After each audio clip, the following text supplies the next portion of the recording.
People like us. You are listening to People Like Us. There's nothing to discuss, Anthony. I just want you to reconsider, Mr. Hlongwane. There are things you can do to fix this mess you caused. I am not going back to being Anthony. That part of my life, it's over. Why are you so stubborn? I'm giving you a way to come back to school, but you don't want to listen. There are two things I know about myself. The first is that I struggled for a long time to accept myself. This is who I am, and I'm proud of it. The second is that teaching is all I care about. I have taught some of these pupils for their entire high school career. Pupils like your son. I want to see them finish school, and I want to push them to go even further. My father didn't want me to be a teacher.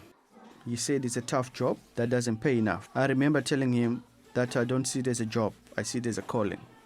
Yes, some of us are born to be teachers. I'm the headmaster, and I have to act like one. My job is to make sure the school runs smoothly. Please, just give me another chance, even if it's only a trial period. I admire your passion, Anthony, but it's not that simple. You have to be an example to the pupils, and I fear your behavior is setting the wrong example.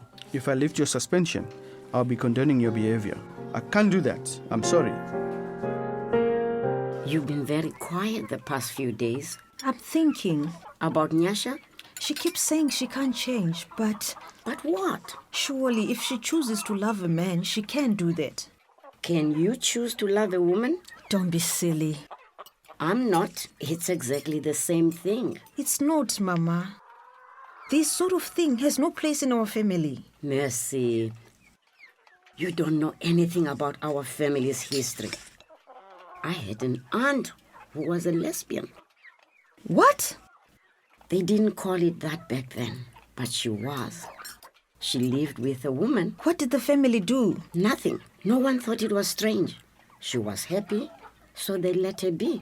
I feel like I don't know who Nyasha is anymore. She's exactly the same person she always was. This isn't something a mother thinks about when her daughter is born. You want her to be happy and healthy. You want her to grow up, meet a man, and give you grandchildren someday. How can I let go of those dreams for my little girl? You don't have to. Only the last one about meeting a man. The rest, you can still dream for her. You need to talk to her, Mercy. Do you want to join us for dinner, Sindiso? No thanks, I'm exhausted. Exhausted? Now she's even working during the day. She has no shame. You know she does domestic work during the day, Mama Sibongile. If she was any good at it, she wouldn't need to do sex work on the side. Maybe she doesn't see sex work as a side job. She probably earns more from it than her domestic work. But then why pretend she has a respectable job? Come on, Mama. I'm a teacher, but on the weekend I work at the bar to earn some extra money. We all have bills to pay. You can't blame her for working hard to get by. Why can't she also work at the bar then? I don't know why she chose sex work. We don't know what's going on in her life. She's working hard. Doesn't that remind you of someone? You mean me? What Sindiso is doing really cannot be compared to my life. You did what you needed to get where you are today. It helped that you had people supporting you when times were tough. I was never doing anything like that. It doesn't matter, Mama. If you evict Sindiso now, you don't know what effect it will have on your life. Maybe it was stupid to come back. I don't know why I expected him to welcome me with open arms. It takes time, Kudzai. You don't know how he was with Joseph in the beginning. It took ages for my family to understand as well. But now they love you. Kudzai even came home with me to the farm. Kudzai on a farm? I would love to see that. He helped my father with his chores and my mother with the cooking. They loved him.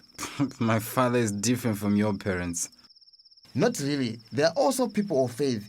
They also grew up with strong traditional values. I just want him to accept you like they accepted me. You can't control how your father feels or acts, Kudzai. I feel so helpless. That's one thing you definitely not. Did you lie down when he kicked you out of the house? No, you did something with your life. When I tell my kids about you, I always say you are strong and dedicated.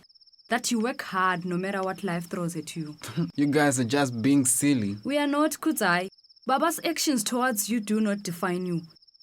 You are a good man, and despite his struggles to accept you, Baba knows that. Don't give up, Kudzai. It may be difficult now, but it will be worth it in the end. I just want all of us to enjoy a meal together as a family. People like us. For more stories like these, or to share yours, visit unheardvoices.africa.